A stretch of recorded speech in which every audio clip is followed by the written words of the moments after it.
परीक्षित महाराज ध्यान रखना, शुक्राचार्य जी कहने लगे राजा बलि तुझे नहीं मालूम है दुनिया केवल 7 अक्षरों से बनी है। भैया 7 अक्षर है संसार में कलयुग। कौन कौन से बताएं? अरे मूड हला तो बताएं ऐसे कैसे। हाँ हाँ 7 अक्षर है। अपना क्या? अपना मतलब, क्षमा करना अपना मतलब। जब व्यास गद्दी पे बैठे हम अपने मतलब से, आप लोग कथा श्रवण कर रहे अपने मतलब से, जे ढोलक चिमटा जे बजा रहे अपने मतलब से, दुनिया अपने मतलब में। मैंने तो सिर्फ इतना देखा बिन मतलब कोई बात न बूझे, देखा खूब विचार जगत में मतलब को व्यवहार। पुत्र कमाई करके लावे माता करती प्यार, पिता कहे मेरो पूत सपूता अकल मंद होशियार, जगत में मतलब को। अगर घर में कमाऊ बेटा है तो मम्मी पापा सब बड़े प्रेम से रखेंगे भैया। नारी सुंदर वस्त्र आभूषण मांगत बारंबार, और जो बा लायक न देवो तो मुखड़ा लेते बिगारी, जगत में मतलब को।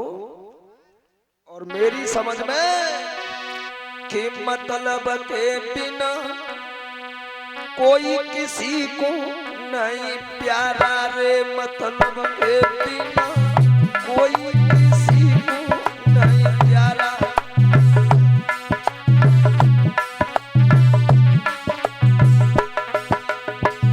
परीक्षित महाराज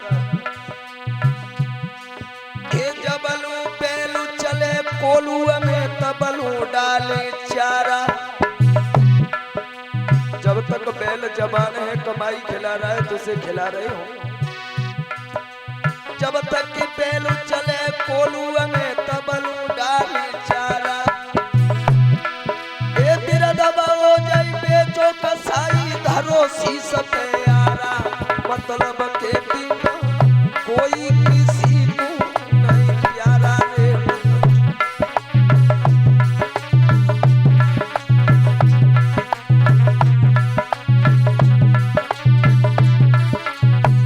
और अवधेश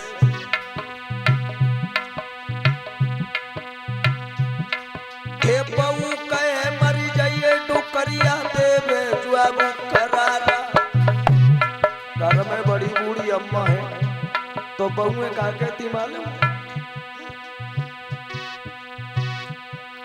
हे बहू कहे मरी जाइए डुकरिया देवे जुआबू करारा।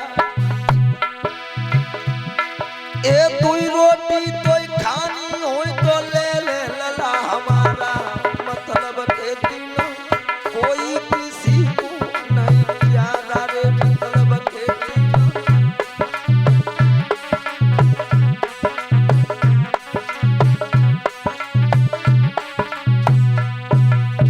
और परीक्षित महाराज ये बिल्कुल सत्य बात है, दुनिया मतलब की है। एक बात मुझे याद आ गई, कहूंगा जरूर।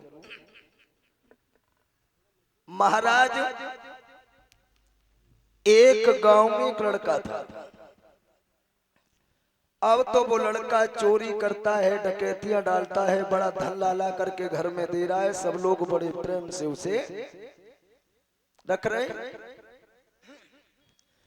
सब लोग बड़े प्रेम से रह रहे हैं, कोई कोई सी बात की चिंता नहीं है। एक दिन की बात ही परीक्षित महाराज एक गांव में को महात्मा जी आ गए। महात्मा जी आ गए तो महात्मा जी उस लड़के से जाकर के मिले। वो लड़का से कही बेटा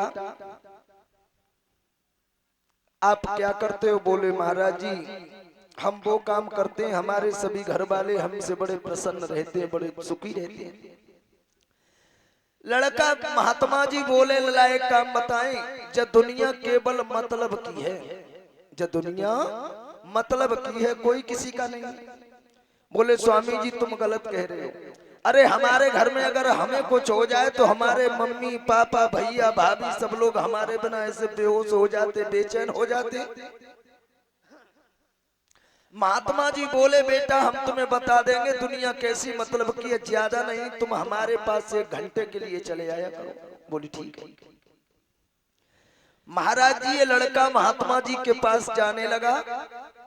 याद रखना, महात्मा जी ने इसको 1 घंटे तक श्वास रोकना सिखा दिया। 1 घंटे तक श्वास रोकना सिखा दिया। जब लड़का पूर्ण रूप से सांस रोकना सीख गया तो महात्मा जी बोले, बेटा आज तुम घर पर चले जाओ और घर पर जाकर के खीर पूड़ी सब्जी पुआ बनवाना, लेकिन खाना नहीं। जैसे ही थाली में परोस के आ जाए और गिलास तोड़ के मुंह में दो, सोई सांस रोकी जमीन पे गिर जाइयो। बोले ठीक है। आज मेरे भगवत प्रेमियों घर पर लड़का पहुंचा, बोला माता जी हाँ आज हमारे मन में है कि तुम खीर पूड़ी पुआ बनाओ। भैया का मेरे पूत को जो मुंह में से निकाले सोई मिलत है। आज मैया ने बहुन से कई बहुन ने भैया खीर पूड़ी पुआ सब्जी बड़े बड़े व्यंजन बनाए। और व्यंजन बनाने के बाद में जब लड़का आ गया, हाथ पैर धोने के बाद खाने को बैठा और जैसे भैया बैठो और वैसे लड़का पीछे के पीछे ही पलट गया। हाय दैया रे दैया, वे चौका में बैठी उनने देखी इन्हें का होगा। उनने नाक पे हाथ रखो, नाड़ी पकड़ी, उनको तो कौन सा टका न रे बोली अब का करें, जे तो मर गए। अब जाने कहाँ कहाँ के रिश्तेदार आएंगे, जाने कहाँ ते को आवे और कब न की लाश लगई तो हम तो भूखन बच जाए, पहले का करे खाए नहीं। आज बहू ने का काम करो, धरिया लई और पूरी साफ कर दई, तब बगी छाती में हाथ मारे, हाय राजा तुम कहाँ गए। अब तो पूरा परिवार भैया इकट्ठो, लड़का सब सुने जी क्या कर रहे हैं क्या नहीं कर रहे हैं। लड़का सब सुने तो लोग बागन ने जकई ऐसो करो, भैया ने चौका से बाहर निकालो, चौका से बाहर निकालो। अब लड़का ने गोड़ और सतर